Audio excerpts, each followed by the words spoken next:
Hey everyone, Camille here from 88 Fitness Training. Joining me today is my client Brandon, and together we're gonna go through an awesome at-home lower body calisthenics-based workout. So definitely stay tuned, check it out.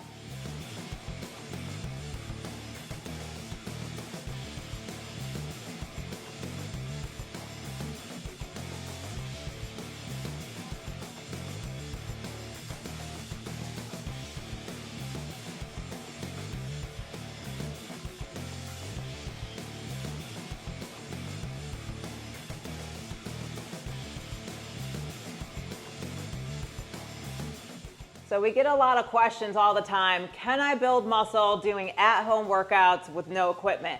So Brandon's here. He's my proof that that is entirely possible. And so together we're going to show you a really great lower body at-home workout. But before we get into that, let me introduce you to Brandon. So Brandon's one of my clients. He's actually 1 week out from the OCB Chesapeake Classic.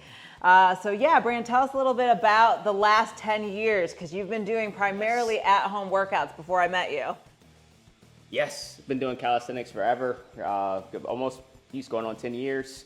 At this point, I wanted to make the transition into bodybuilding, but I always find ways to incorporate calisthenics as part of my daily, weekly routine.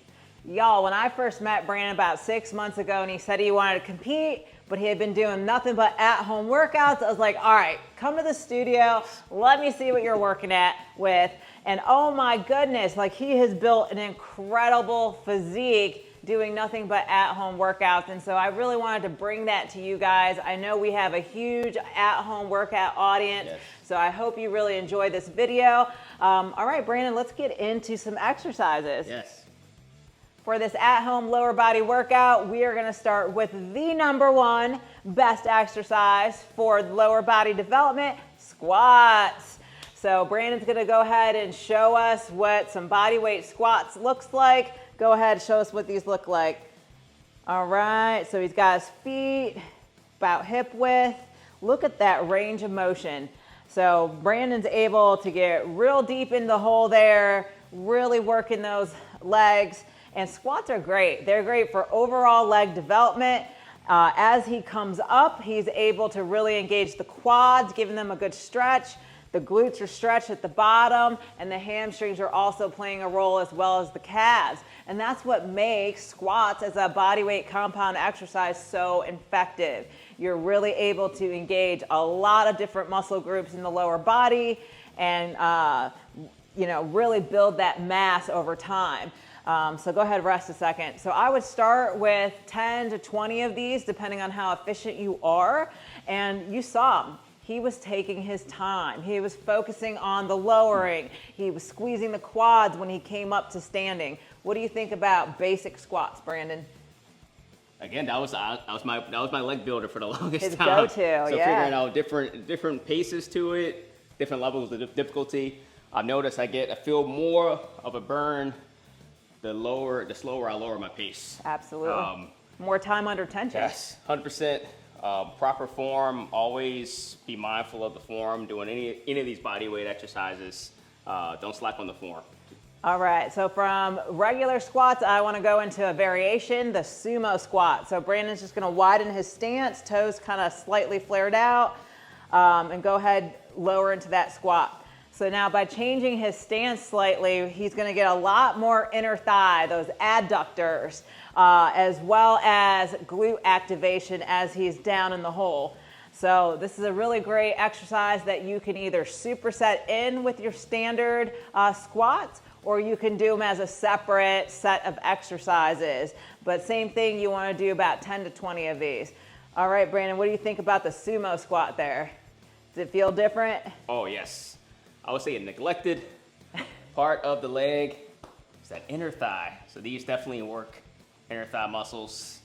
And like I said before, the beauty of calisthenics is make it fun. So many ways of attacking the body without weights. Yeah, so in fact, you touched on something there. Training inner thighs at home with no equipment can be really challenging. It's not like you can just go to the gym and hit that adductor, inner thigh machine. So by switching to this wide stance sumo squat, you're able to still hit that inner thigh. so you can get that complete workout. There's one more variation I want to show you guys. This is going to be a pulsing squat.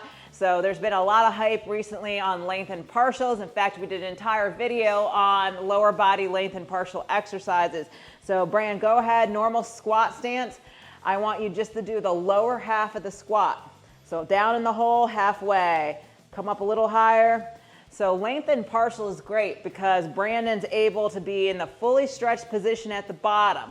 So in the bottoms, when the quads have the most stretch, the glutes have the most stretch, and he's really putting tension and load into those fibers. In fact, this should be burning. Yes. This should be the capper of the squat exercises that we're doing. Go ahead and do 20 reps. So legs respond a lot better to higher volume, hence higher reps. All right, go ahead and rest. What do you think about the pulsing lengthened partials on the squats? Holy moly, that was different. That's definitely a game changer. That's something, wow, I'm gonna need to incorporate more of those into my leg routine. Yeah, so I definitely want to hear from anyone that doing at-home workouts are easy. There's always ways to make it more challenging and intensify it. So again, I would start with 10 to 20 standard squats, 10 to 20 sumo squats, and then end it with 20 pulsing lengthened partials on the squats, making it super nasty. Now, if you're not quite at that point yet, go ahead and split this apart. Do 20 regular squats, 3 sets, rest, for a minute or two, do your sumo squats, 3 sets, and so on and so forth. But hey, if you're really efficient at these at-home workouts, then go ahead and make it one giant set and then take your break and do it 2 more times. Yes. That'll be an awesome cap off. But yeah, this is definitely the #1 best exercise for at-home lower body. All right, moving right along. The second exercise in our lower body at-home workout is going to be lunges, y'all. Nothing beats this compound exercise. So we're going to go ahead and show you 3 different variations of the lunge. I can't use my fingers. 3 different variations of the lunge. Let's start with a forward lunge, Brandon. So anytime you're doing forward lunges, you're really getting a lot of quad activation. In fact, that's really where you should feel it. Yeah, so you see Brandon's kind of alternating legs. I would say this is the most regressed version that you can do, alternating like that. One thing you'll see too is he's got really good depth. So he's just about tapping that knee ever so slightly on the floor, which means he's really stretching out those quads. All right, if you want to make this a little harder, instead of alternating back and forth until you get to 20, go ahead and do 10 to 20 on the same leg. So that intensifies it automatically. All right, go ahead and rest there. Another variation you can do is the reverse lunge. So go ahead and do a reverse lunge for us. All right. Yep, just like that. You're just going to step backwards, deep into that lunge. All right. Now, the good thing about the reverse lunge is that, go ahead and turn a little sideways, towards me, other way. Yeah, there you go. A good thing about the reverse lunge is that you're getting a lot of hamstring and glute activation. So it's just a slightly different, but you're able to shift that emphasis. And then lastly, I'll show you another variation. It's going to be a side lunge. So go ahead and face the camera. And you should really feel that outer glute, inner thigh on the leg that's being stretched, just like that. This is super nasty, y'all. So definitely give all 3 of these a try. Like I said in the beginning, if you're just getting started these at-home workouts, go ahead and split these 3 variations up. Do 10 to 20 reps, take a break, 3 sets, switch to the next variation. If you want to mash them all together into one big giant set, you can absolutely do that. So with a lot of my clients, I'll have them do a front, a reverse, and side, or front, side, rear. Go ahead and show them what a front, side, rear looks like. So lunge to the front, right into the side lunge, out to the side. Yep, right into the reverse. So if you're super efficient at doing lunges, I recommend go ahead, hit 10 to 20 on the same leg, alternating, then switch to the other side, hit your 3 sets. What do you think, Brandon? Whew. That's a way to blast the legs. That's an understatement. Good old lunge. Can't go wrong with it. Sometimes what I'll do, like Coach said, I'll split them up. So one day I'll have an upper body calisthenic workout. That next day, legs. So usually sometimes I go interchangeable. Sometimes I go into the squat, legs, rotate, depending on how I'm feeling for that day. Sometimes it's more lunge emphasis. Or more, yeah. So that's a good point. Like if you wanted to only target quads, for instance, you would do those squats that we did, just standard squat and maybe the lengthened partials, and then you would do nothing but the forward lunges. So that's going to give you a lot more quad emphasis. Whereas if we wanted more inner thigh glute, we would do probably the regular squats, sumo squats, and then go into the reverse lunges and side lunges. So you've got a lot of flexibility depending on what areas are maybe lagging that you need to bring up. Moving right along, we've done a lot of exercises for those quads at this point and other muscle groups, but I definitely want to make sure we focus on the glutes and hamstrings specifically. So great at-home variations, just going to be a glute bridge. So go ahead and drop down to the mat, show us what this looks like. All right, so you want your feet planted firmly the way he has them here, and then you're just going to raise the hips up, squeezing the glutes, just like this. So if you're not used to doing glute bridges and you crank out 20 of these reps, you're definitely going to feel it. So Brandon should be feeling that straight through the glutes and hamstrings. What do you think, Brandon? Yes, a neglected body part is the glutes. Absolutely. You know, a lot of your big muscle moving exercises, and when you move to a commercial gym like squats, has a lot to do with glute strength. So you want to make sure that you're actively engaging those glutes and those muscles and getting them worked out. Now you can make this harder. So go ahead and put one foot up here. I'm going to show you a single leg glute bridge. All right. So now this is super nasty, and where I usually feel this is a lot more in the hamstring. 100%. Go ahead and switch legs.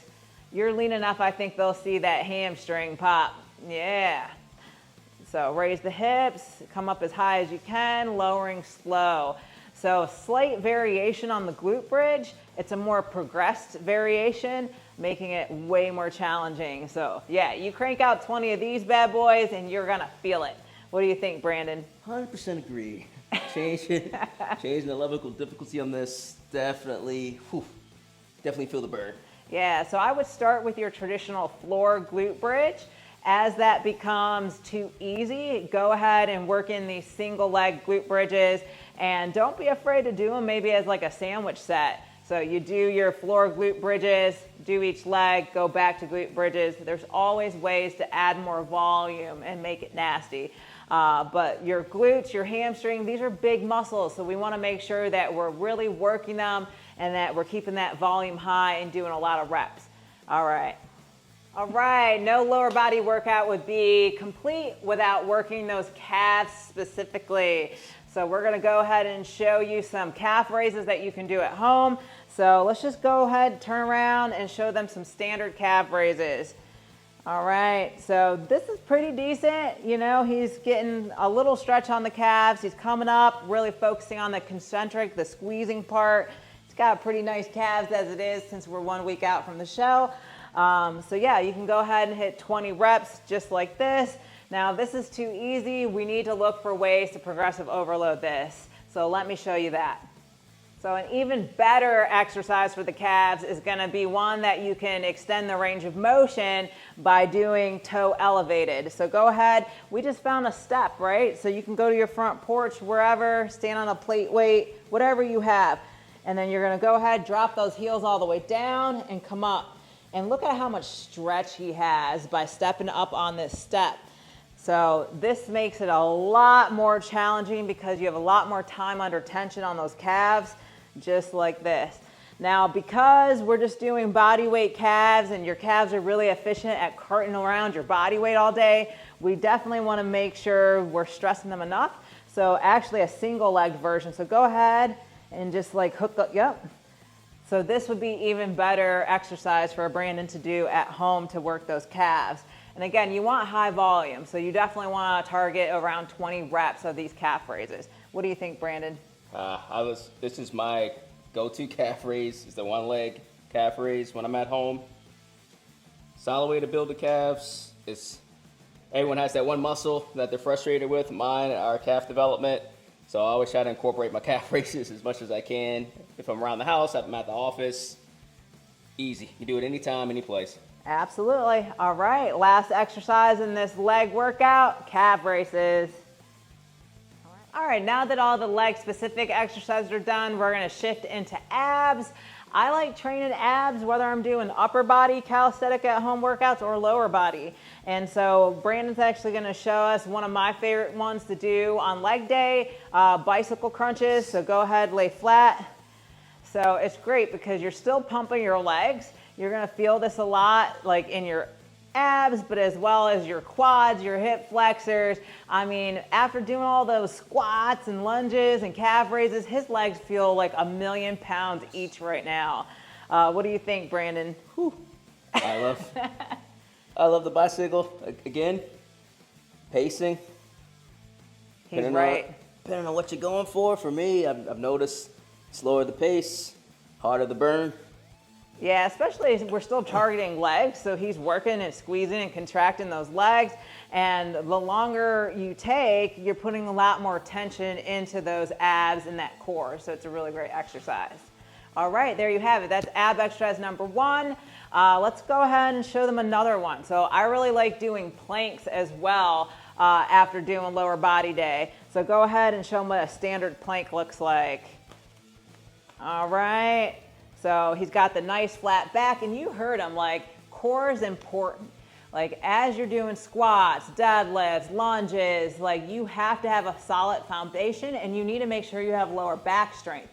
So by working on your plank time, you're able to get those lower back muscles, the erector spinae, to work, as well as every other muscle in your body. And you can switch this up. Like, you can do kind of knee to elbow planks. Go ahead and show them what that looks like. Work some obliques in there. You can come up to your hands. Oh. Yep, so up on your hands and then bring a knee to an elbow. Yep, just like that. So you can get creative. Like Brandon said, have fun with this. All right, y'all, those are the 2 exercises to finish out this lower body at-home workout. All right, there you have it. So let's talk just for a second about some programming tips. You know, when you're doing these at-home workouts, I always suggest alternating an upper body day with a lower body day. So maybe Monday's upper, Tuesday's lower, take a rest day, repeat, and then you can do a total upper and lower body day together. But we took you through some of the nastiest exercises. You know, Brand's favorite was probably the squats. Yes. Yeah, so make sure you're making it challenging, whether it's doing one big giant set or mechanical drop sets to make it more challenging. Make sure you're getting those squats in. Make sure you're doing different variations. We talked about the hardest aspect is often getting the inner thigh, the adductors worked at home. So focus on those sumo squats. And then Brandon was a big fan of those lengthened partials. Y'all, if you're not doing lengthened partials, definitely give it a try. Fantastic way to intensify your leg workout. From there, we moved into lunges. We did the 3-way front, side, rear, hitting total lower body. What did you think about those? Low. Hard. Speechless, yes. Yes.